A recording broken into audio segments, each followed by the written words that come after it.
દ્વારકા, કલ્યાણપુર, ભાણવડમાં ભારે વરસાદે જમાવટ કરી. આગાહી મુજબ ધોધમાર વરસાદ પડતા ગામડાના રસ્તાઓ પાણી થયા. લાંબા સમય બાદ વરસાદ પડતા ખેડૂતોમાં ખુશીનો માહોલ છવાયો. કચ્છમાં ભારે વરસાદથી માર્ગો ધોવાયા તો અરવલ્લીમાં ટ્રક ખાડામાં ફસાયો. કચ્છમાં ભારે વરસાદને કારણે અનેક નદીઓ ગાંડીતુર બની ગઈ છે. ત્યારે કચ્છના તેરા નેત્ર માર્ગ પર પાણી ભરાયા. અબડાસાના લાખણીયા પાસે નદીમાં પૂર આવતા પાણી માર્ગ પર ફરી વળ્યા. પાણીનો પ્રવાહ એટલો તોફાની હતો કે પુલ પાસે બનાવેલું ડાયવર્ઝન પાણીમાં ધોવાઈ ગયું, જેથી વાહન વ્યવહાર બંધ થઈ ગયો.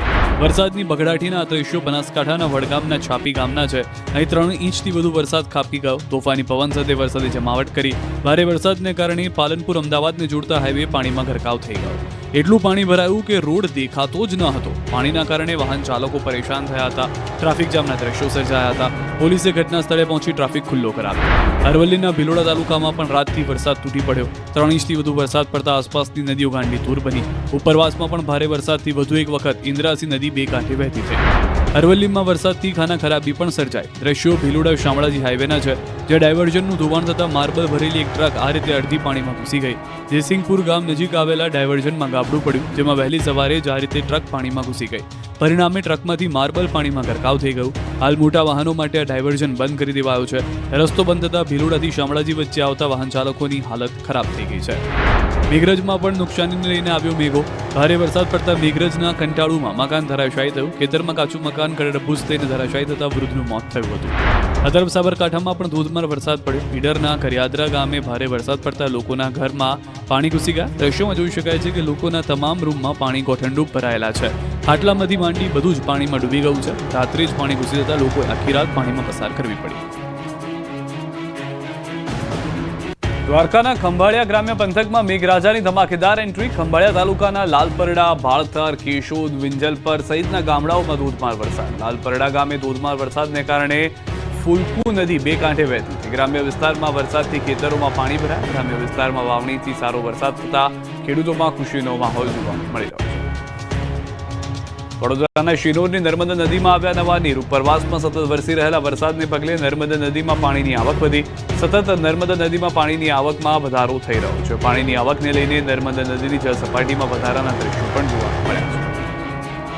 વડોદરાના શિનોરના કુકસ અને મોટા ફોફળિયા ગામને જોડતા રોડ પર વરસાદી પાણી ફરી વળ્યા. કુકસ ગામના ખેતરોના વરસાદી પાણી રોડ પર ફરી વળ્યા હતા. પાણી ફરી વળતા કુકસ અને મોટા ફોફળિયા ગામને જોડતો રોડ બંધ થઈ ગયો. રોડ બંધ થતા વાહન ચાલકો અટવાઈ ગયા. કુકસ મોટા ફોફળિયા જવાના રોડ પર ખેડૂતોને ખેતીકામ અર્થે અવરજવરમાં ભારે હાલાકીનો સામનો કરવો. આગામી 24 થી 36 કલાકમાં સૌરાષ્ટ્ર કચ્છમાં ભૂક્કા કાઢશે વરસાદ.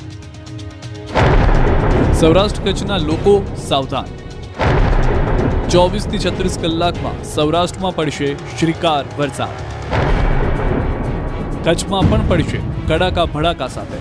દક્ષિણ ગુજરાત, ઉત્તર ગુજરાતનો મેઘરાજાએ વારો પાડી દીધા બાદ હવે સૌરાષ્ટ્રમાં મેઘરાજાનું રૌદ્ર સ્વરૂપ જોવા મળશે. હવે મેઘરાજા સૌરાષ્ટ્ર પર ઓળગોળ થવાના છે. હવામાન વિભાગની આગાહી મુજબ આગામી 24 થી 36 કલાકમાં વરસાદનું જોર વધશે. પશ્ચિમ સૌરાષ્ટ્રમાં વરસાદનું જોર રહી શકે છે. કચ્છમાં પણ ધોધમાર વરસાદની સંભાવના છે. દ્વારકા, પોરબંદરમાં પણ કડાકા ભડાકા સાથે વરસાદ પડી શકે. જૂનાગઢ, જામનગરમાં પણ વરસાદ જમાવટ કરશે. રાજકોટવાસીઓ 2 દિવસ સાચવજો. અહીં પણ ભારે વરસાદની સંભાવના છે. તો પંચમહાલ, દાહોદમાં પણ ભારેથી ભારે વરસાદ પડી શકે. જ્યારે કેટલાક વિસ્તારોમાં તો અત્યંત ભારે વરસાદ વરસી શકે છે, જે પૂર જેવી સ્થિતિ સર્જી શકે છે. દ્વારકામાં 3 આંખલા જબરા વાખડ્યા. આંખલાને ઉપાડીને બોનેટ પર પછાડ્યો. દ્વારકામાં 3 આંખલા વચ્ચે એવું યુદ્ધ જામ્યું કે એક આંખલાએ બીજા આંખલાને બસમાં અથડાવ્યો. તો રોષે ભરાયેલા સામેવાળા આંખલાએ શીંગડા ભરાવીને એનો એવો ઉછાળ્યો કે તે સીધો જ એક કારના બોનેટ પર પછડાયો. એવામાં ત્રીજો એક આંખલો પણ ત્યાં આવી ચડ્યો અને બગડાટી બોલી ગઈ. આસપાસમાં ઉભેલા રાહદારીઓ અને વાહન ચાલકો થોડા સમય માટે અફરાતફરી ભરેલી સ્થિતિમાં ઢંકાઈ ગયા. આ દ્વારકાના ભદ્રકાલી ચોકમાં જાહેર માર્ગ પર આંખલાઓ ઝઘડતા આતંક મચાવતાના દ્રશ્યો છે. રાહદારીઓમાં ભયનો માહોલ જોવા મળ્યો. આંખલા ઝઘડતા રોડ પર આવી ચડતા રોડ પર વાહનોની રફતાર થંભી ગઈ. બસ પણ ઊભી રહી ગઈ હતી. આંખલાઓ જાણે શક્તિ પ્રદર્શન કરતા હોય તે રીતે ઝઘડી પડતા લોકોમાં દહેશત ફેલાઈ હતી. તો ખંભાળિયા શહેરમાં પણ નગર ગેટ પાસે આંખલાઓનો આતંક જોવા મળ્યો. 2 આંખલા સામસામે આવી ગયા હતા.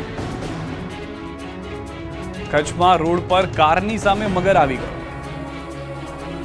કચ્છમાં રહેણાંક વિસ્તારમાં મગર દેખાતા ફફડાટ ફેલાયો. નખત્રાણાના રામેશ્વર રોડ પર રાતના સમયે ચાલુ વરસાદમાં મગર લટાર મારવા નીકળી પડ્યો. સિઝનના પહેલા જ વરસાદમાં રોડ પર નીકળેલો મગર એક કાર ચાલકે કેમેરામાં કેદ કર્યો. દ્રશ્યોમાં જોઈ શકાય છે કે મગરને જોઈને કાર ચાલક કાર રિવર્સમાં લઈ રહ્યો છે તો મગર પણ કાર તરફ ચાલવાનું શરૂ કરી દે છે. જેમ જેમ કાર પાછળ જાય છે એમ મગર કારની દિશામાં આવવા લાગે છે. રામેશ્વર રોડ પર અનેક સોસાયટીઓ પણ આવેલી હોવાથી મગરનો વિડીયો જોયા બાદ લોકોમાં ફફડાટ છે.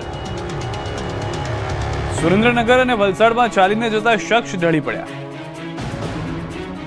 ચાલીને આવતા આવતા એક વ્યક્તિ અચાનક ઢળી પડ્યા અને થયું મોત. લાઈવ મોતના દ્રશ્યો વઢવાણ શહેરના છે, જેમાં કસ્બા શેરીના નાકી એક વ્યક્તિ ચાલીને જઈ રહ્યા હતા. ભાવનગરથી પોતાના સગાના ઘરે આવેલા વ્યક્તિ ફૂટપાથ પર ધીમે ધીમે ચાલીને જતા હતા ત્યારે જ અચાનક તેની સ્પીડ ધીમી પડી જાય છે અને અચાનક જ ઢળી પડે છે. લથડી રોડ પર ઢળી પડે છે. આ અંગેની પરિવારને જાણ થતા હોસ્પિટલે ખસેડ્યા હતા, જે ડોક્ટરના કહેવા મુજબ હાર્ટ એટેકથી મોત થયું. આદેડનું મોત થતા પરિવાર શોકમાં ગરકાવ થયો. સુરેન્દ્રનગર જેવી જ ઘટના બની વલસાડમાં. ક્રિષ્ના ઇન્ટરનેશનલ સ્કૂલમાં સિક્યુરિટી ગાર્ડ તરીકે ફરજ બજાવતા હસમુખભાઈ લાડ ચાલીને જઈ રહ્યા હતા ત્યારે જ અચાનક એટેક આવતા ઢળી પડ્યા. ઘટના સ્થળે જ ગાર્ડનું મૃત્યુ થયું. વલસાડમાં વિકાસના કામ ન થતા યુવાને ભીખ માંગી. ફાટેલા તૂટેલા કપડાં, લગર વગર વેશ, જૂતાનો હાર અને હાથમાં કટોરા સાથે ભીખ માંગતો યુવાન. અનોખા વિરોધના દ્રશ્યો સુરતના પલસાણાના જોડવા ગામના છે. ગામમાં સરકાર અને તંત્ર દ્વારા વિકાસના કામ ન થતા એક યુવાને અનોખો વિરોધ કર્યો. ગામમાં પ્રાથમિક કામો પણ કરવામાં ન આવતા અનેકવાર યુવક દ્વારા રજૂઆત કરવામાં આવી. આમ છતાં કોઈ તેનું સાંભળતા નહીં, જેના કારણે યુવાને ભિખારીનો વેશ ધારણ કરી સરપંચ, તલાટી મંત્રી અને શાળાના પ્રિન્સિપાલના નામે ભીખ માંગી હતી. કટોરો લઈને પલસાણા જોડવા ખાતે યુવાન ભીખ માંગવા નીકળ્યો. જોડવા પંચાયત બહાર જ યુવાન બેઠો ભીખ માંગવા બેસતા તંત્ર દોડતું થઈ ગયું. પોલીસે પહોંચી ગઈ. વિકાસના કાર્યો નહીં થયા હોવાનો યુવાને આક્ષેપ કર્યો. યુવાનની સાથે કોંગ્રેસના આગેવાનો પણ વિરોધમાં જોડાયા. બીજી તરફ પલસાણા પોલીસનો કાફલો ઘટના સ્થળે પહોંચ્યો અને યુવકને સમજાવીને માંગ પૂરી કરવાનું આશ્વાસન આપ્યું. મહેસાણા દૂધસાગર ડેરીમાં લાફાવાળી થઈ. વાઇસ ચેરમેન યોગેશ પટેલને ચેરમેને માર્યા ફડાકા. પહેલા ફેટ પકડી એટલે મારા જપાજપી એટલે મારા ચશ્મા નીચે પડ્યા. હું ચશ્મા લેવા ગયો એટલે મને આ પકડ્યું એટલે દોરો તૂટી ગયો મારો અને એટલે પછી લાફો માર્યો મને. અને મારા બે ભાઈઓ ના હોત, ધનુભાઈ ચૌધરી અને LK પટેલ, તો મારી જીવ જોખમમાં હતો. દૂધસાગર ડેરીના યોગેશ પટેલને ચેરમેન અશોક ચૌધરીએ લાફા માર્યા બાદ હંગામો મચી ગયો. મહેસાણા દૂધસાગર ડેરીની બોર્ડ મિટિંગમાં હોબાળો મચી ગયો. મહેસાણા દૂધ સંઘના ચેરમેન અશોક ચૌધરી અને વાઇસ ચેરમેન યોગેશ પટેલ વચ્ચે વિવાદ થયો. દૂધસાગર ડેરીની બેઠકમાં ભ્રષ્ટાચારના મુદ્દે વાઇસ ચેરમેન યોગેશ પટેલે સવાલો કર્યા, જેનાથી ચેરમેન અશોક ચૌધરી ઉશ્કેરાઈ ગયા અને મારામારી કરી. યોગેશ પટેલને લાફો મારી દીધો. અશોક ચૌધરીએ સોનાની ચેઇન અને ચશ્મા તોડી નાખવાનો પણ આરોપ લગાવવામાં આવ્યો. આ મામલે યોગેશ પટેલે ચેરમેન અશોક ચૌધરી સામે ફરિયાદ દાખલ કરી. વાઇસ ચેરમેન યોગેશ પટેલ અને તેમનું જૂથ બી ડિવિઝન પોલીસ સ્ટેશને પહોંચી ફરિયાદ નોંધાવી. બીજી તરફ ડેરીના ચેરમેન અશોક ચૌધરીએ તમામ આક્ષેપ પાયાવિહોણા ગણાવ્યા.